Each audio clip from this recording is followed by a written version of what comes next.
Salut à tous et bienvenue dans cette nouvelle vidéo. Aujourd'hui on s'intéresse aux ensembles de nombres, c'est-à-dire les nombres entiers, les nombres décimaux, les nombres relatifs, et essayer de comprendre en fait comment ces nombres ont été mis dans différentes catégories et surtout pourquoi.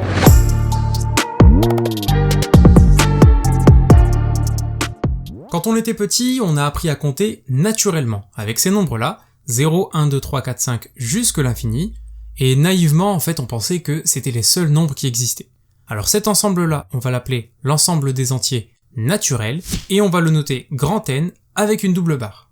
Mais dans les années suivantes, que ce soit avec la température, la météo, les ascenseurs, on se doutait bien qu'on n'avait pas que ces nombres-là.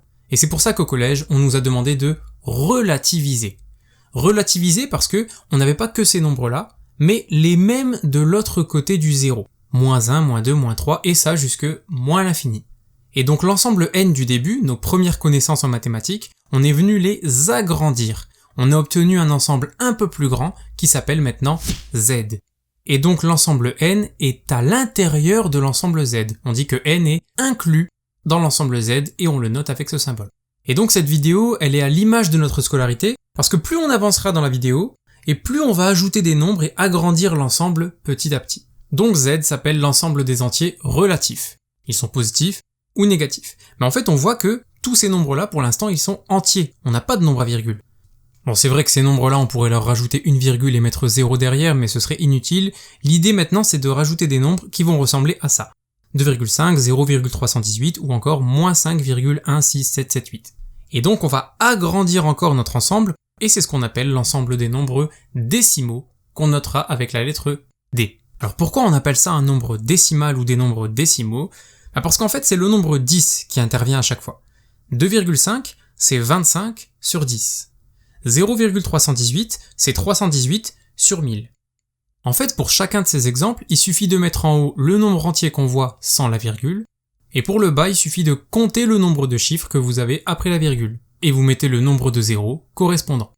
Donc un nombre décimal correspond toujours à une fraction décimale, c'est-à-dire une fraction dont le dénominateur est égal à 10, 100, 1000, 10 000, etc.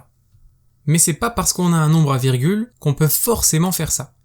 Si par exemple on avait 0,333333 à l'infini, en haut on aura envie de mettre 33333 mais on ne pourrait pas s'arrêter, donc déjà en haut on n'arrive pas à mettre un nombre entier, et en bas au dénominateur on va mettre 1, 0, 0, 0 mais on ne sait pas combien de zéros on va mettre. Donc en fait, un nombre décimal, c'est un nombre à virgule, mais qui s'arrête après la virgule. Si ça ne s'arrête pas, vous serez incapable de trouver la fraction décimale qui correspond. Tout simplement parce que vous ne pourrez jamais vous arrêter sur le nombre de zéros. Donc le nombre 0,33333, ça n'est pas un nombre décimal. Ça veut donc dire qu'il existe des nombres au-delà de l'ensemble D. On va donc devoir agrandir l'ensemble D pour y mettre maintenant des nombres à virgule, mais qui ne s'arrêteraient pas après la virgule. Alors voilà des nombres qui ne s'arrêtent pas après la virgule. Volontairement ici, on a fait deux catégories. Alors sur la droite, on a du mal à voir une régularité dans les nombres à vue d'œil. Il se passe pas grand chose, on a l'impression.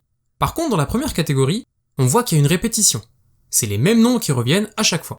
On va donc se concentrer sur cette première catégorie, et ces nombres-là, chez qui on observe une répétition, on va leur donner un nom, c'est les nombres rationnels.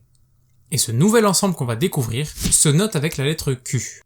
Et pourquoi cette lettre Q ? Parce qu'en fait, quand on voit une répétition après la virgule, c'est parce que notre nombre correspond au quotient de deux nombres.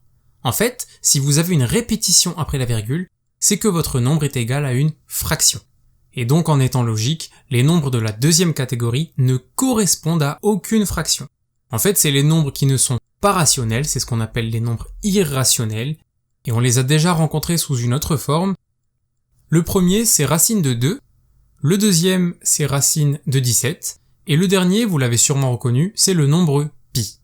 Et donc tous ces nombres qui ne peuvent pas s'écrire sous la forme d'une fraction, on va venir les rajouter à l'ensemble Q, donc on va agrandir notre ensemble Q, pour obtenir l'ensemble des nombres réels.